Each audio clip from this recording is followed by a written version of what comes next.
வணக்கம் தோழர்களே, நான் ஸ்ரீஆதித்யன். கடந்த கொஞ்சம் காலமாகவே இந்த பதிவை நான் சமூக வலைத்தளத்தில் பதிவேறணும்னு நினச்சிட்டு இருந்தேன். ஆனால் கால சூழல் அதுக்கேற்றவாறு அமையாதனால அது காலம் தள்ளி அது இன்னைக்கு நாளில் தள்ளி வைக்கப்பட்டிருக்குது. அப்போது எதை பற்றி நான் பேச போகிறேன்னா, கடந்த ஏப்ரல் 2 தொட்டு ஏப்ரல் 6 வரை மதுரையில் கம்பீரமாக நடைபெற்ற மார்க்சிஸ்ட் கம்யூனிஸ்ட் கட்சியினுடைய அகில இந்திய மாநாட்டை பற்றி தான் நான் பேச போகிறேன். ஸோ உங்களுக்கு புரிஞ்சிருக்கும், இந்த வீடியோ முழுவதுமாக அரசியல் சார்ந்தது தான், கம்ப்ளீட்லி பேஸ்ட் ஆன் பொலிட்டிக்ஸ் தான். ஸோ இந்த வீடியோவை முழுவதுமாக பார்த்து உங்கள் கருத்தை நீங்களும் பதிவேற்றணும்னு தாழ்மையாக கேட்டுக்கொள்கிறேன்.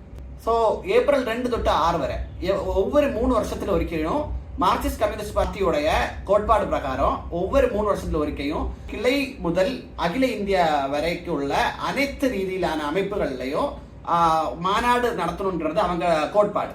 அப்படி கிளை ரீதியிலிருந்து தொடங்கி அகில இந்திய லெவல்ல முடிஞ்ச மாநாடு தான் பார்ட்டி காங்கிரஸ் மதுரையில் முடிஞ்சிச்சு ஏப்ரல் 2 தொட்டு 6 வரை.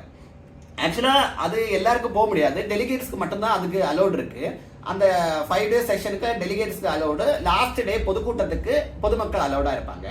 அப்படி இருக்கும்போது மதுரையில நம்ம மாநிலத்துல நடக்கிற ஆல் இந்தியா பார்ட்டி காங்கிரஸுக்கு எப்படியாவது போகணும்னு மனசுல ரொம்ப ஆசையா இருந்துச்சு.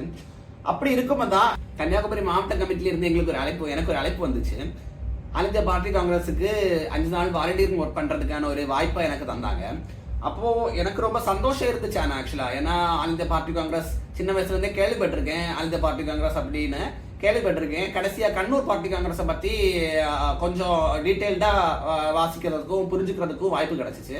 அப்போ அப்படி ஒரு பார்ட்டி காங்கிரஸ் நம்ம மாநிலத்துல நடக்கும்போது அந்த மாநிலத்துல நம்மளும் பங்கெடுக்கணும்ன்ற ஒரு ஆர்வம் எனக்குள்ள மிகவும் பெருசா தான் இருந்துச்சு. அந்த நிலையில தான், அந்த சூழ்நிலையில தான் கன்னியாகுமரி மாவட்ட கமிட்டில இருந்து அழைப்பு வந்ததும் அதை நான் ஏத்துக்கிறதும்.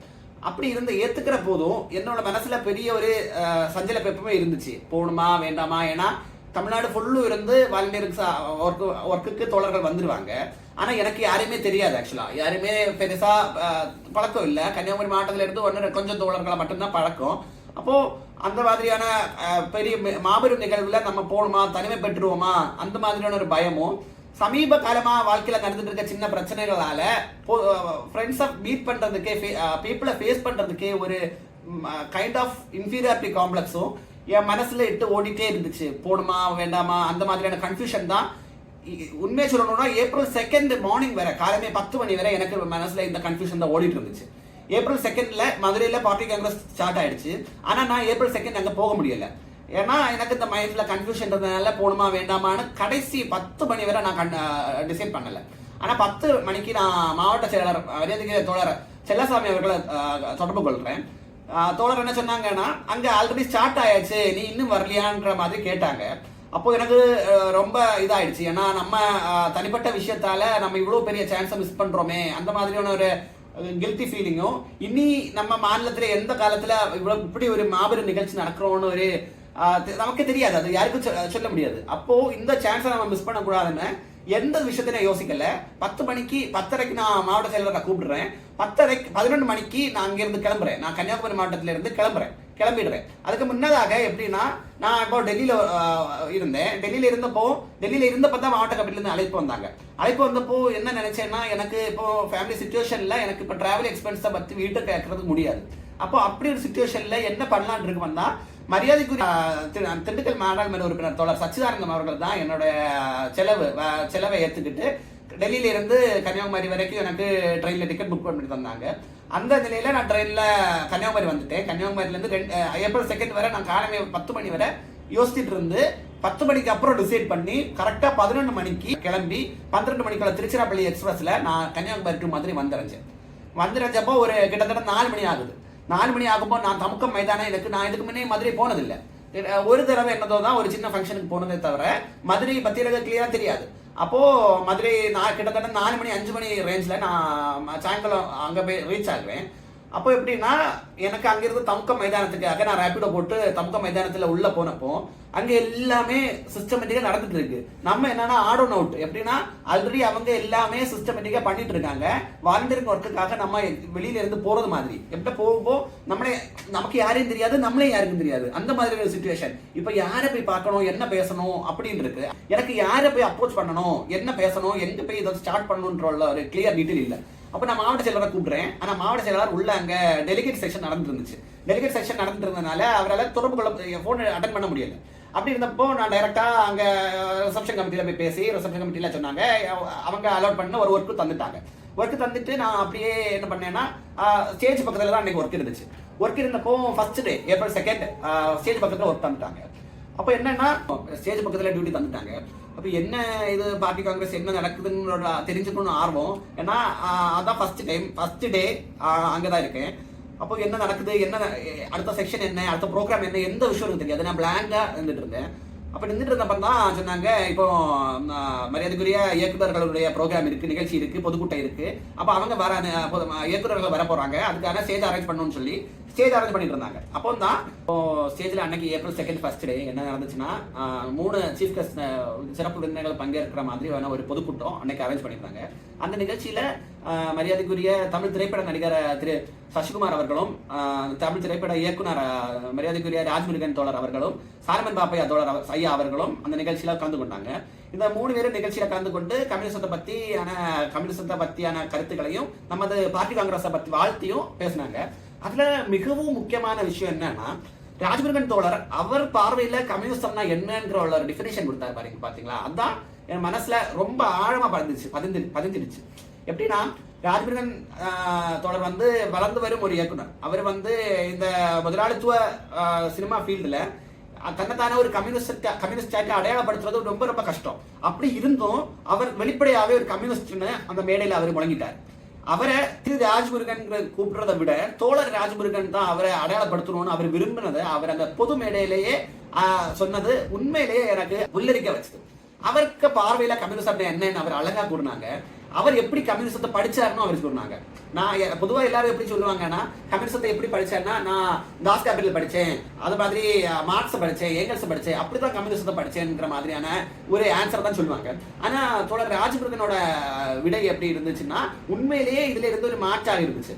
எப்படின்னா, கம்யூனிசத்தை எப்படி புரிஞ்சுக்கிட்டாங்கன்னா, அவங்க தாய் அவங்களுக்கு பாலூட்டிய பொழுது அனைத்து குழந்தைகளுக்கும் சமமான ரீதியில பாலூட்டின அந்த இடத்திலிருந்து தான் அவர் கம்யூனிசத்தை கற்றுக்கொண்டாருங்கிற ஒரு விஷயத்தை அவர் சொன்னாங்க. அப்போ எந்த அளவுக்கு டீப்பா அவரு கம்யூனிஸ்ட் ஐடியாலஜி அவர் புரிஞ்சுக்கிட்டு இருக்காருன்னு நமக்கு தெரியுது. அது மாதிரி அதுக்கப்புறமா பேசின மரியாதைக்குரிய தமிழ் திரைப்பட இயக்குனர் சசிகுமார் அவர்கள் ரொம்ப அழகா பேசினாங்க. நந்தன் திரைப்படத்தை மேற்கோள் காட்டி பேசினாங்க.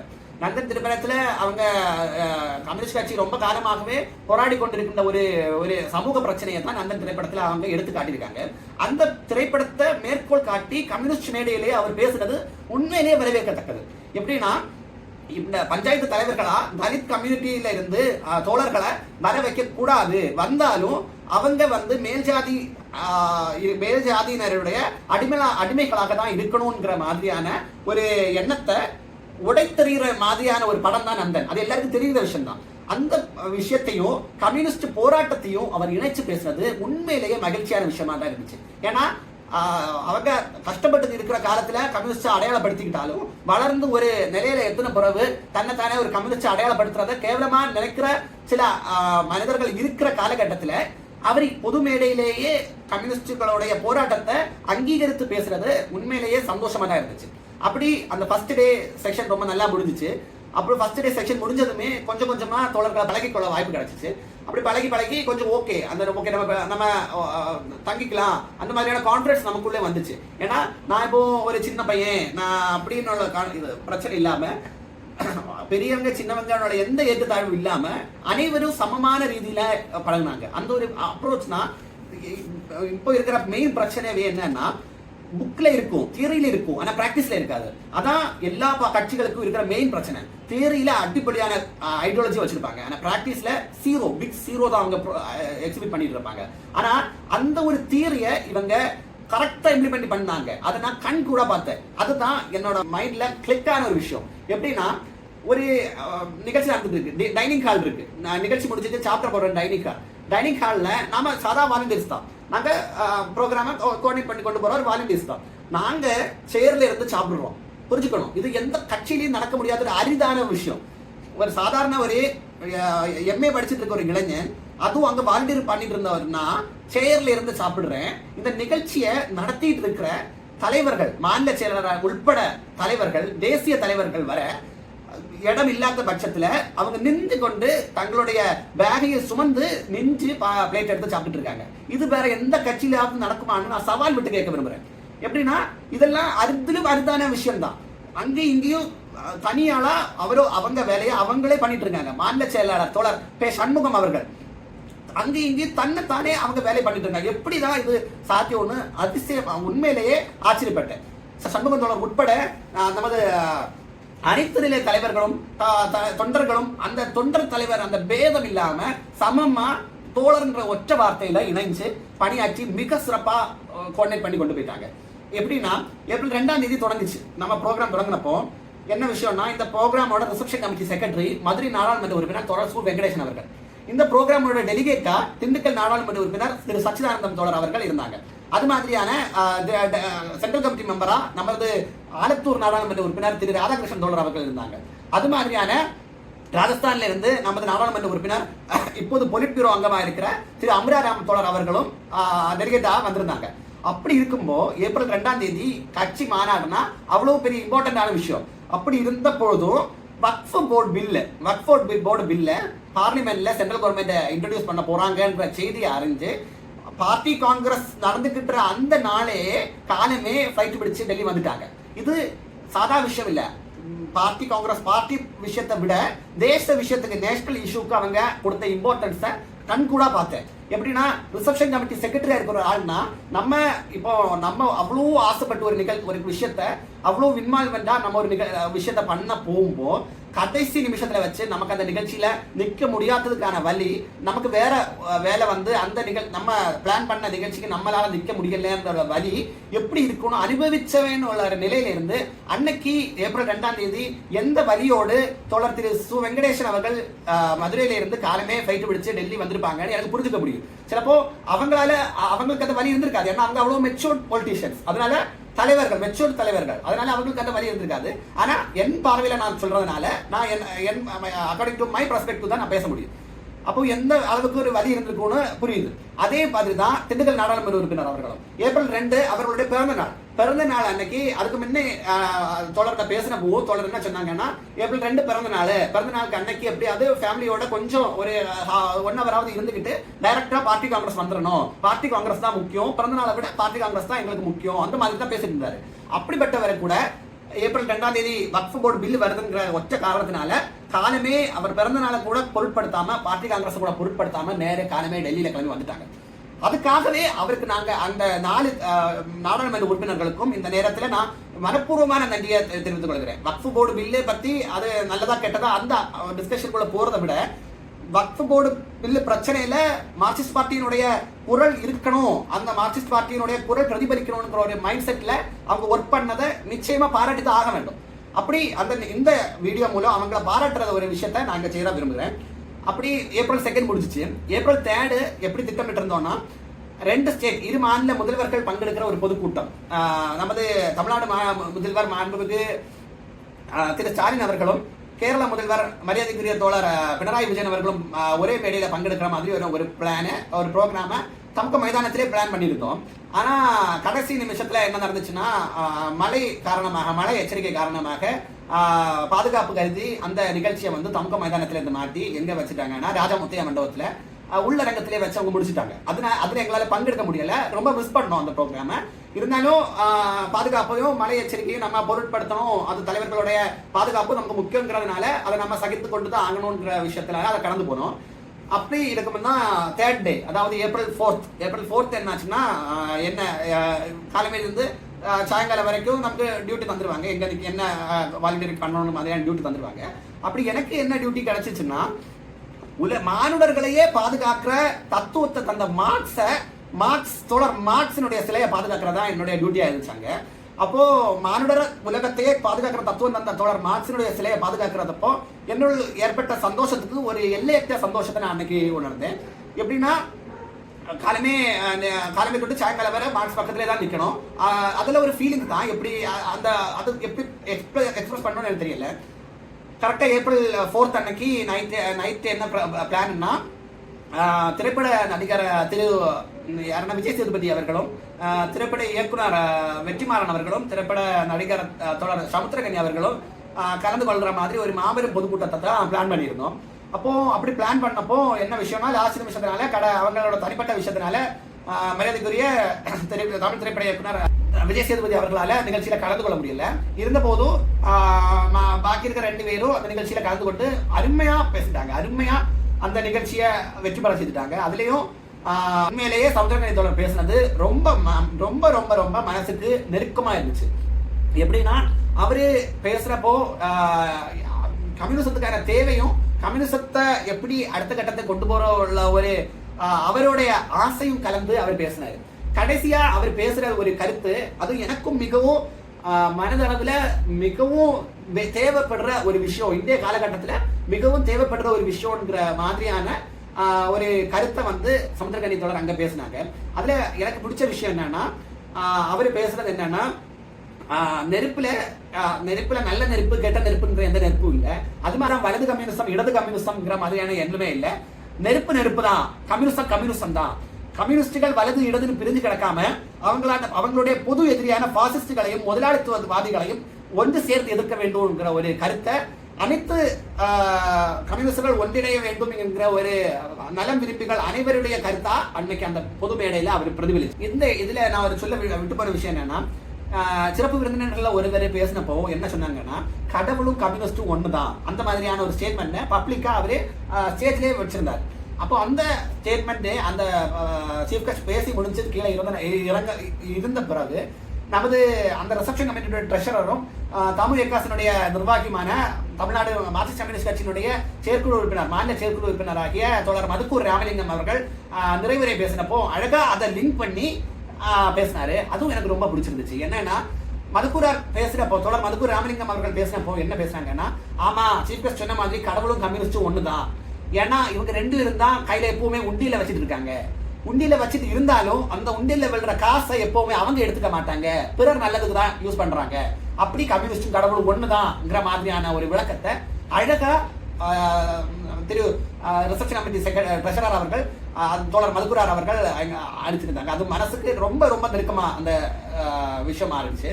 அப்படி இருக்கும்போது தான் 3ஆவது நாள் முடிஞ்சு போயிடுச்சு. 3ஆவது நாள் முடிஞ்சு போனப்போ கடைசியா 4ஆவது நாள் ஏப்ரல் 5th என்னன்னா, இது மாதிரி தான் உள்ள டெலிகேட் செஷன் உள்ளரங்கத்தில் நடந்துட்டு இருந்துச்சு. எங்களை வெளியரங்கத்தில் வாலண்டியர் ஒர்க்ஸ் எங்களுக்கு தந்திருந்தாங்க. அன்னைக்கு நைட் எப்படின்னா,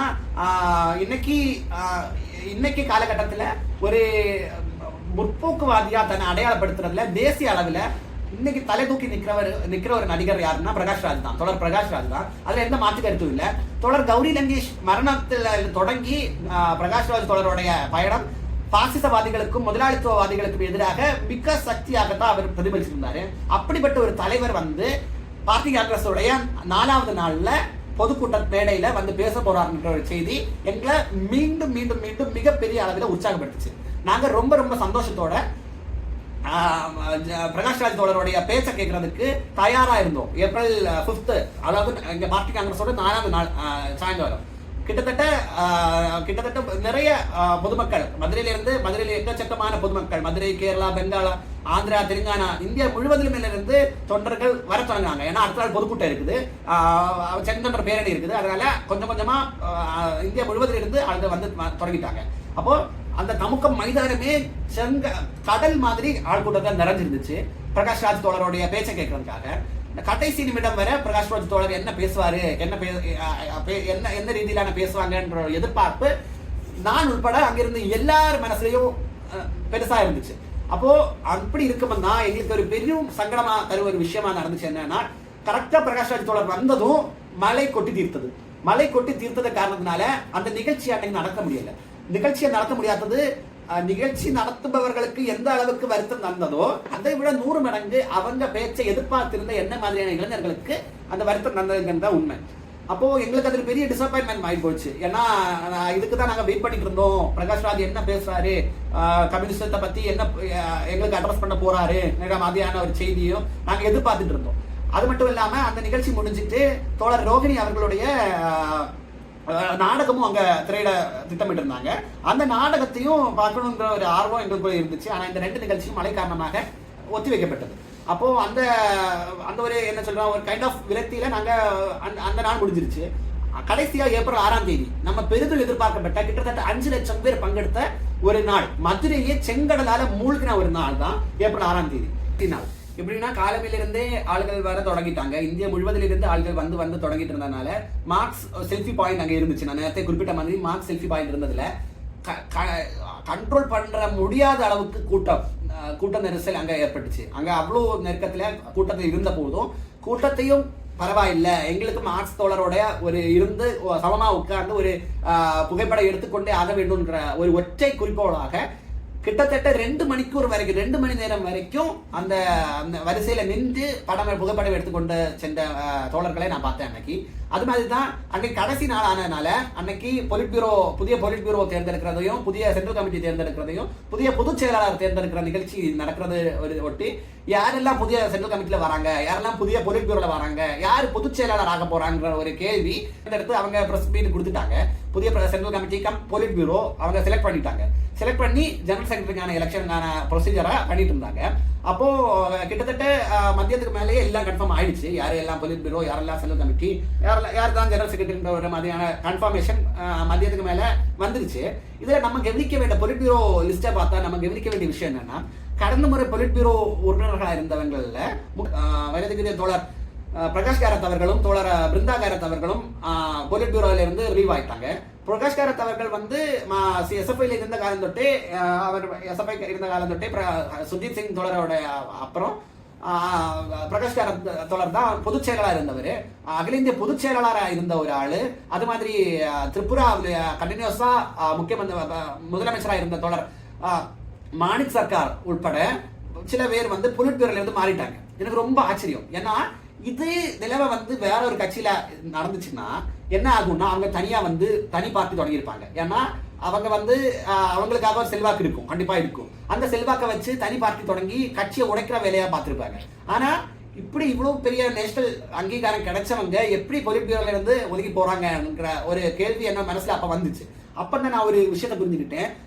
மற்ற கட்சிகளுக்குள்ள இருந்து கம்யூனிஸ்ட் கட்சி எந்த இடத்துல வேறுபடுதுன்னா இந்த இடத்துல தான் நம்ம மெயினா வேறுபடுறோம். ஏன்னா இங்க ஒரு தனிநபரை நம்பி என்றைக்குமே கட்சி இருந்ததில்லை. கட்சியை நம்பி தான் தொண்டர்கள் இருக்கிறாங்க. அப்போ கட்சி என்ன சொல்றதோ அந்த தொண்டர்கள் கேட்கிறாங்க. அதை கீழ் தொண்டர்களை மட்டும் கேட்க வச்சுட்டு தலைமை நிலையில இருக்கிறவங்க அவங்க பவர் எப்படின்னா எலைட் கிளாஸ் தியரினா எப்பவுமே எலைட் கிட்ட தான் அந்த பவர் டிரான்ஸ்ஃபர் ஆயிட்டு இருக்கும். Power will be transferred from one elite to another. அப்படிதான் டிரான்ஸ்ஃபர் பண்ணிட்டு இருக்குமே தவிர அந்த கட்சி சொல்றது தனிநபர் கேட்கணும்ன்ற ஐடியாலஜி எப்பவுமே வேற எந்த கட்சியிலுமே கட்சி தலைவர்கள் ஒத்துக்கொள்ள மாட்டாங்க. ஆனா கம்யூனிஸ்ட் கட்சியில எப்படின்னா அந்த தேசிய தலைவர்கள் வரை அந்த கொள்கையில அவங்க உறுதியா இருந்து கட்சி சொன்னது மாதிரியே அவங்க வயது வரம்பை உயர்த்தியதுனால அந்த பொலிட் பியூரோவில் இருந்து அவங்க தானாகவே முன்வந்து அவங்க மாறி புதியவர்களுக்கு வழி கொடுத்து விட்டார்கள். அப்படி பெருந்தலைவர்கள் எல்லாம் மாறி புதிய தலைவர்கள், புதிய இளம் தலைவர்கள் உட்பட மிக திறமைசாலிகள் மீண்டும் பொலிட் பியூரோவில் வந்திருக்காங்க. பொலிட் பியூரோவில் வந்து அவங்க தலைமையில மார்க்சிஸ்ட் கம்யூனிஸ்ட் கட்சி வருங்காலங்கள் வரை 3 வருஷம் அடுத்த 3 வருஷம் இயங்க போகுது. கொல்லம் மாவட்டத்தை சேர்ந்த முன்னாள் கேரள கல்வித்துறை அமைச்சரும் சிபிஎம் கட்சியினுடைய பொலிட் பியூரோ உறுப்பினருமான தோழர் எம்.ஏ. பேபி அவர்கள் பொதுச் செயலராக அன்னைக்கு தேர்ந்தெடுத்திருந்தாங்க. அப்போ புதிய ஒரு பரிணாமத்தை நோக்கி மார்க்சிஸ்ட் கம்யூனிஸ்ட் கட்சி நகருது. பழைய லீடர்ஸ் மாறி தந்து புதிய லீடர்ஸ்க்கு வழிவிட்டு புதிய லீடர்ஸ் இப்போ பார்ட்டியை நகிக்க அடுத்த 3 வருஷத்துக்கு பார்ட்டியை லீட் பண்ண போறாங்க. அப்போ அதுல இருந்து அது ஒரு கிளாரிபிகேஷன் கிடைச்சிச்சு. கம்யூனிஸ்ட் கட்சியில இருக்கும் வேற கட்சிகளுக்கும் உள்ள வித்தியாசம் புரிஞ்சுக்கிட்டேன். அப்போ கிட்டத்தட்ட நம்ம இந்த வீடியோவோட கடைசி பாகத்துல வந்திருக்கோம். எப்படின்னா பெருமளவில் இன்னைக்கு பேசப்படுற ஒரு விஷயம் என்னன்னா, கம்யூனிஸ்ட் கட்சி அதனுடைய எண்ட் ஸ்டேஜை எத்திடுச்சு. ஏன்னா from 64 MPs in 2004 to just 4 MPs in 2024, 20 வருஷத்துல நம்ம 60 MP வந்துட்டோம். அதனால கம்யூனிஸ்ட் கட்சி அழிஞ்சிருச்சு அப்படின்ற மாதிரியான ஒரு கருத்தை இந்த இந்தியா முழுவதுமா அவங்க பரவிட்டு இருக்காங்க. இப்போ மெயினா நார்த் இந்தியால நம்ம பேசுறப்போ யார்கிட்ட பேசுறாலும் என்ன விஷயம்னா, கம்யூனிஸ்ட் கட்சி எங்க இருக்கு, எல்லா இடத்துலயும் அழிஞ்சிருச்சு, கேரளத்துல மட்டும்தான் கொஞ்சம் இடத்துல இருக்கு, அந்த மாதிரியான ஒரு மைண்ட் செட்ல அவங்க பேசிட்டு இருக்காங்க. அப்படி பேசுறவங்களுக்கு என்ன சொல்லணும்னா, வந்திருந்த கூட்டத்தை பார்த்து நான் கூட்டத்தை மேற்கோள் காட்டி நான் ஒரு விஷயத்த பதிவு செய்ய விரும்புறேன். ஏப்ரல் இன்னைக்கு என்னன்னா ஈஸ்டரோட சிறப்பு என்னன்னா, ஈஸ்டர் நிகழ்ச்சி, ஈஸ்டர்ங்கிற ஒரு விஷயத்தின் மூலம் காம்ரேட் ஜீசஸ் நமக்கு என்ன சொல்ல வரார்னா, அவரை சிலுவையில் அரைஞ்சி வீழ்த்திய போதும் அவரே எழும்பி வந்துட்டாரு. வீழ்ந்து அவரு மடிஞ்சிட்டாங்கன்னு எல்லாரும் நினைச்ச போதும் தேர்ட் டே அவரு உயிர் தெழுந்து உலகை காக்க வந்தாங்க. புரிஞ்சுக்கணும். அந்த மாதிரி தான் மார்க்சிஸ்ட் கம்யூனிஸ்ட் கட்சியும் நாங்க வீழ்ந்துட்டோன்னு முதலாளிகள் நினைக்கிற போது நாங்கள் எங்கள் தோழர் இயேசுபிரான் எழுந்து வந்தது மாதிரி மீண்டெழுந்து வந்து உலகத்தை மீண்டும் காக்கத்தான் போகிறோம். 2ஆம் உலகப் போரில் ஹிட்லரை அழித்து அன்றைய உலகத்தை காத்த ஸ்டாலின் செய்த அதே செயலை மார்க்சிஸ்ட் கம்யூனிஸ்ட் கட்சியில் தலைமையிலான கம்யூனிஸ்ட் இயக்கங்கள் மீண்டும் உயிர்த்தெழுப்பு பெற்று உலகத்தை காப்போம். இது நிச்சயமாக நடக்கத்தான் போகிறது. இதுக்கும் மேலாக ஒரு விஷயம் கூறணும்னா என்னன்னா, கம்யூனிசம் அழிஞ்சிருச்சு, எல்லா இடத்துலயும் முதலாளித்துவ ரீதியான உற்பத்தி தான் நடந்துட்டு இருக்கு, அப்போ கம்யூனிசத்துக்கு இனி இடம் இல்லை, மார்க்ஸ் தான் மார்க்ஸனுடைய சிந்தனைகள் தான் நம்மளோட டிப்ரிவேஷனுக்கு காரணம்ங்கிற மாதிரியான தவறான கருத்துக்களை ஒரு கான்ஸ்டிடியூஷனல் போஸ்ட்ல இருந்துட்டு பொதுமக்களுக்கிடையே பரப்புற நபர்கள் கேட்கற மாதிரி நான் சொல்ல விரும்புறேன். என்ன விஷயம்னா, இப்பத்த நிலைமையில பார்த்து நீங்க டிசைட் பண்றீங்கன்னா மார்க்ஸ் சொன்ன விஷயம் தான் நான் இப்போ உங்களுக்கு திரும்ப சொல்ல வேண்டி இருக்குது. முதலாளித்துவம் அதன் உச்ச நிலையை எத்தும் போது கண்டிப்பா கம்யூனிசம் வரதை எவராலையும் தடுக்க முடியாது. முதலாளித்துவ நிலை அதன் உச்ச நிலையை எத்தும் போது socialism is the only option, socialism is the only alternative. அது ஜஸ்ட் மார்க்ஸோட மேற்கோள் காட்டி நான் கூறல. எப்படி ஸ்ரீலங்கால 3% ஓட்ஸ் இன் 2019 அனில் குமார தசையா காம்ரேட் வாங்கிட்டு 2024ல மோர் தென் 50% ஓட்டு வாங்கி ஸ்ரீலங்காவை ஒரு கம்யூனிஸ்ட் நேஷனா அவர் பில்ட் பண்ணிட்டு இருக்காரோ, அதே மாதிரி தான் எங்கெல்லாம் முதலாளித்துவம் அதை உச்சநிலை எத்துதோ அங்க நிச்சயமா கம்யூனிஸ்ட் கட்சி உயிர்த்தெழுந்து வரும். இயேசுபிரான் துக்க வெளியில கீழே விழுந்து ஈஸ்டரில் உயிர்த்தெழுந்தது மாதிரி நாங்களும் உயிர் தெழுவோம், உலகத்தை காப்போம். மார்க்சிஸ்ட் கம்யூனிஸ்ட் கட்சி வாழ்க, தோழர்கள் இன்னும் தியாகம் வாழ்க, கீழ்வன்மணி தியாகிகள் வாழ்க. நன்றி, வணக்கம்.